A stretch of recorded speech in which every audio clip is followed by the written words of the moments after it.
In this tutorial, we will have a look on uh, 10 tips and tricks in Unity. And before I jump into the coding part, I want to thanks MAMURI, Paul, Adrian for donating on Patreon. And if you want to do, guys, you can do on Patreon as well as on YouTube membership. You can do that, and taking membership you can get a lot of benefits, so you can see on membership page. So without furthering delay, let's dive into this topic. So to destroy after some period of time a game object, what we usually use this destroy function. And destroy function, as a first argument, it's gonna take the game object you want to destroy. So we want to destroy itself, so we will pass this dot game object, basically means itself.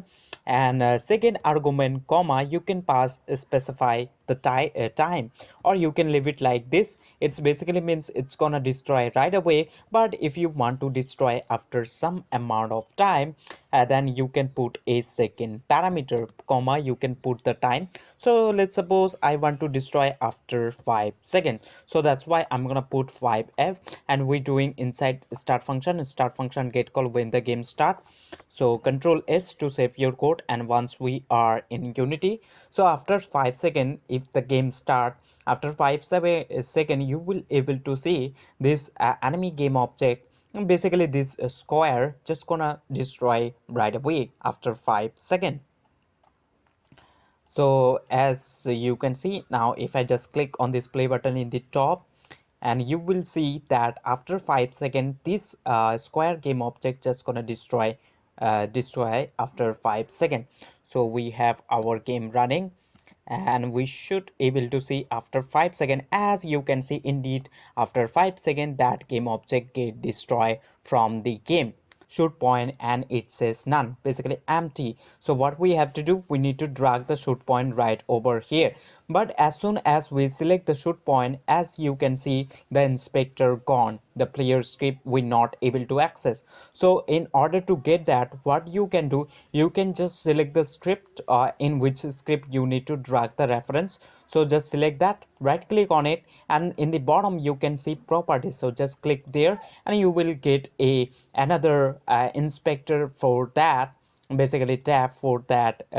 And now if we select the shoot point game object, as you can see still we have that, and we can just select our shoot point and drag it right there, as you can see. So you can do, and once you done, you can just close this tab as you wish. Over here is responsible for moving our player game object. So I want to give a title before we just make this variable. Basically if we go to Unity and select this player game object, I want to give it a title somewhere around here.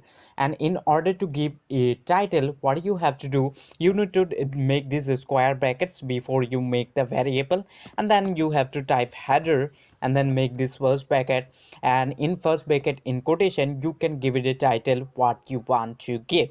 So in my case I want to give, so this is player movement section, so that's why I'm gonna call something like player movement player movement, and then control S to save my script. And then if I move to Unity, you will able to see a nice title before this variable just gonna pop up says player movement. And you can do with specific variables as well.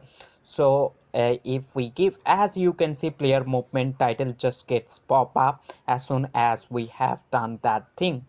We don't have rigid body, but we still want to that rigid body.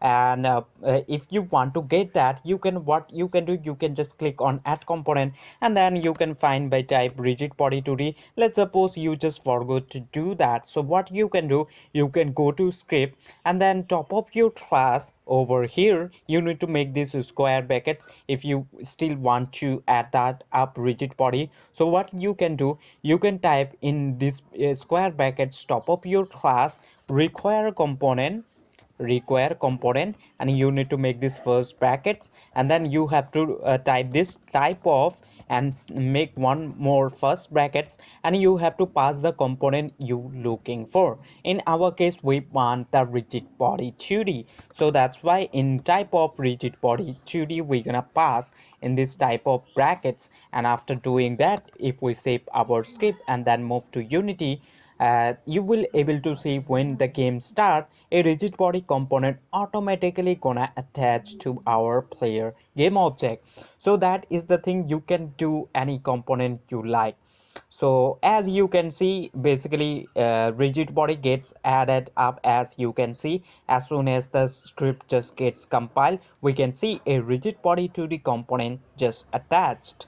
And if you want to make spaces between these lines, what you can do, you can just open up the script by double clicking on it and go to variable. So I want to make spaces from here.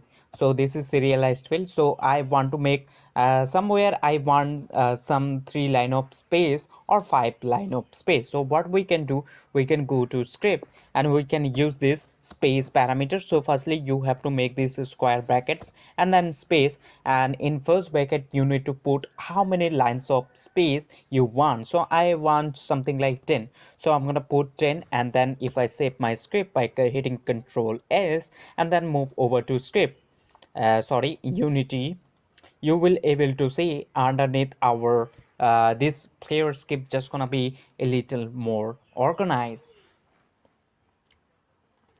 As you can see, as soon as the script just gets compiled, we can see spaces between these parameters, as you can see, which is 10, and you can increase the number as well. You can just give it a 15. It's totally up to you how much you want. For loop, so what you can do, you can type 4 and then you make this square, then int, then I, then you set equal to 0. Instead of doing that, we have a pretty handy tool. So what we can do, we can type the 4, and then if we just tap twice, basically if we hit tab key twice, we can see the for loop format just automatically get fill out, as you can see. So this is the shortcut key for this. Select this player game object in the hierarchy and move it somewhere around here, and you want to get back this player game object where it was before. And basically you want to do a thing undo. So what you can do, you can just press down Control Z, so it's gonna be undo. So you can put it something like, if I just set mess around with any value, so let's suppose this if we just move over to this player scape and set this move speed to something like 10, as you can see we just mess. And if you just undo, just want to get it back, what you can do, you can just press down Control Z, it's gonna back there. Sorry, it was 3.5. And we can do with player position as well. If I move this player somewhere around here and then press down Control Z, as you can see it's gone where it was before. This bool parameter is a private parameter, and this private animator also a private parameter. Let's suppose you still want to see this parameter. So how you can do that? In order to do that, you need to go over to Unity, and then in inspector right, basically select the player game object in which game object the script is sitting on. In our case this player, so we will go to that game object and then move over to inspector. In the top right you can see 3 buttons, so just click on that and then click on debug mode. As you can see, as soon as we have chosen debug, we can see that RB as well as that animator parameter, basically animator field, as well as the jump parameter. So we can see the private field indeed.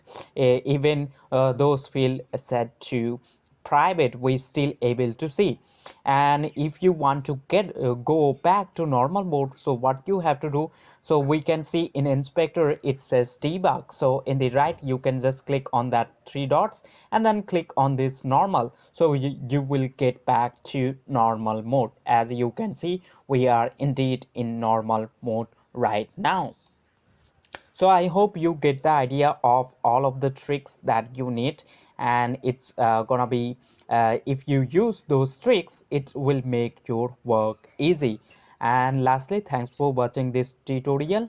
I will see you in the next tutorial.